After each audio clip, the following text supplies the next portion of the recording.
Aries. I will now be laying out a few more cards to have a look at this connection in a little bit more detail. So first we'll start off with the basis of this connection. What is bringing the two of you together? Perhaps like the central theme of this connection.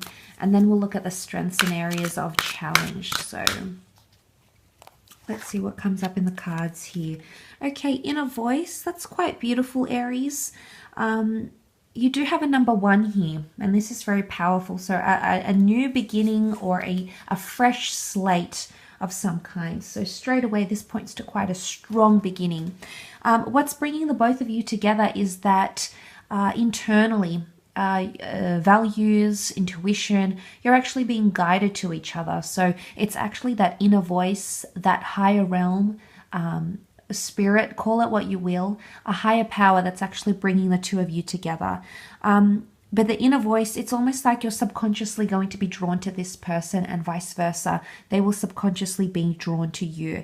And this is very powerful, but because I feel like it's almost like fate or God, or it's almost like this higher power is actually in favor of this person. So I sense that there may be some very interesting circumstances, like this person will continue to pop back up for you, Aries. And I think there's a reason why. I really do. Nonetheless, let's have a look at strengths of this connection and see what comes up around the both of you. Okay, judgment has come up twice, so it can be one of your strong points. So it really depends what you do with that judgment, Aries. But look, judgment can point to karma. It can point to things like family and building family. So I feel like your values, maybe with raising children, having children, integrating families, I think they stand very strongly. Maybe where you stand on raising a family, children, and laying down roots.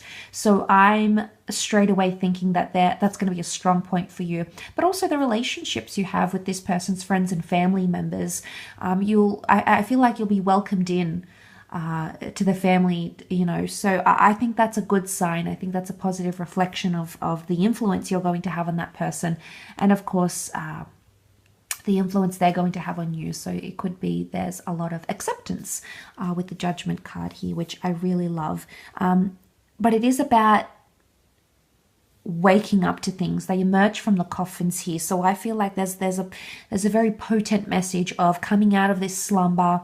And I think a lot of parts of yourselves are going to be unlocked through these relationships.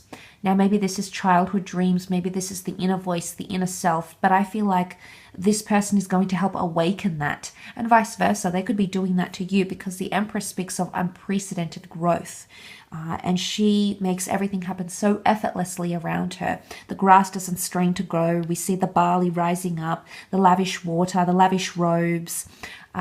It's a highly spiritual card. It's a major arcana card. And I feel like with the Empress, I feel like this can point to a lot of external attraction and things of that nature. But she's also representative of things that are more internal. And I think it's to do with growth and fertility and planting new seeds. So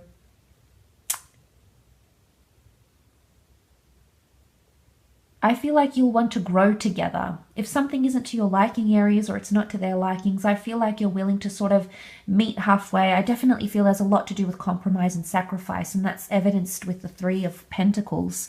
You can see the Merchant, the Court Gesture, and the Monk actually all, they're from very, very different walks of life, but they make it work. They're at this sort of pillar which symbolizes strength, an archway, a doorway.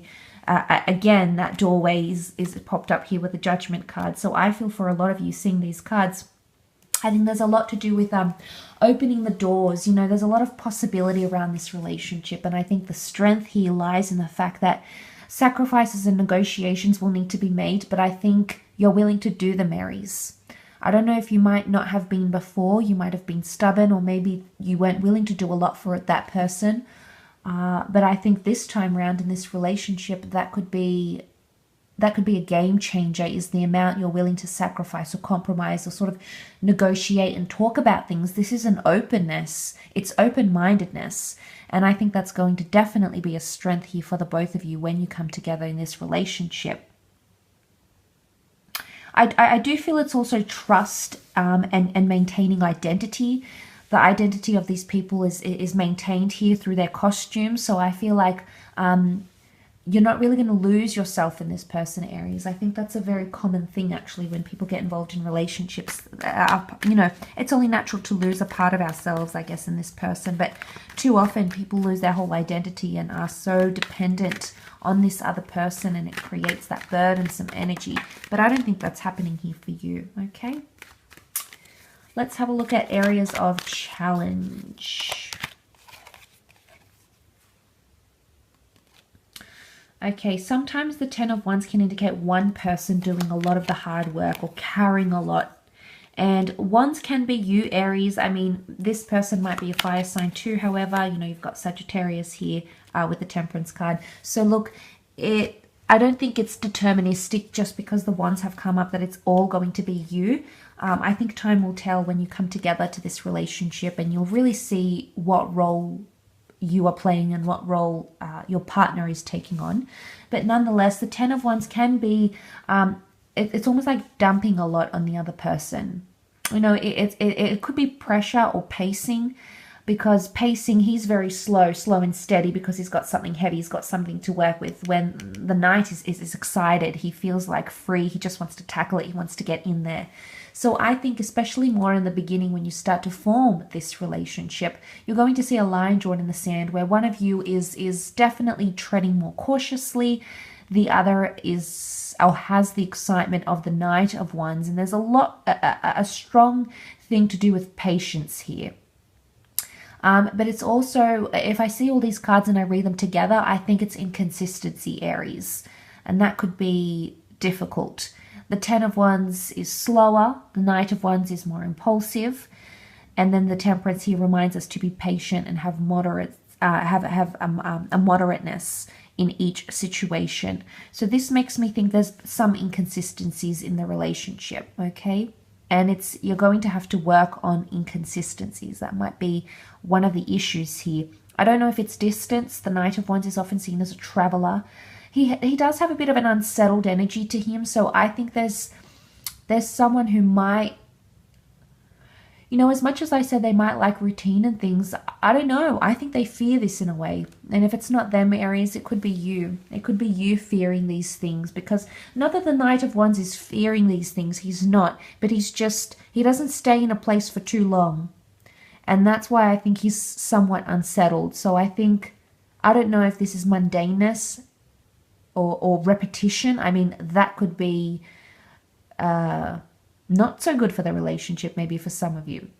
Really depends on what this person is used to and what they like. And of course, I know you need variety and you need those things. So it might be something that you end up struggling with, Aries. But you do have the Temperance card here, and the Temperance card is honesty and straightforwardness. But because we're reading it in a context of challenge, so for example, it would probably be the equivalent of reading these cards reversed in a way. I feel like with the Temperance card here, this is a bit of dishonesty. So, or impatience.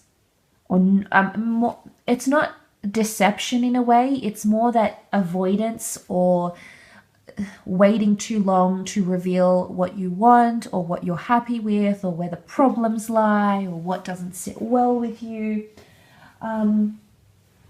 I think it's these things that are coming up that could be challenging for you, because the angel here tries to mediate. And you know, angels have come up around you a couple times around this relationship, but angels are intermediaries, they're messengers. And I feel like with the Temperance card here, it's something to do with communication. I think it's avoidance of communication. And I think that's something that you're going to have to sort of keep an eye out on when the two of you do connect in this relationship. But look, I do hope this reading has helped you out and given you a little bit of more insight, Aries, into this connection.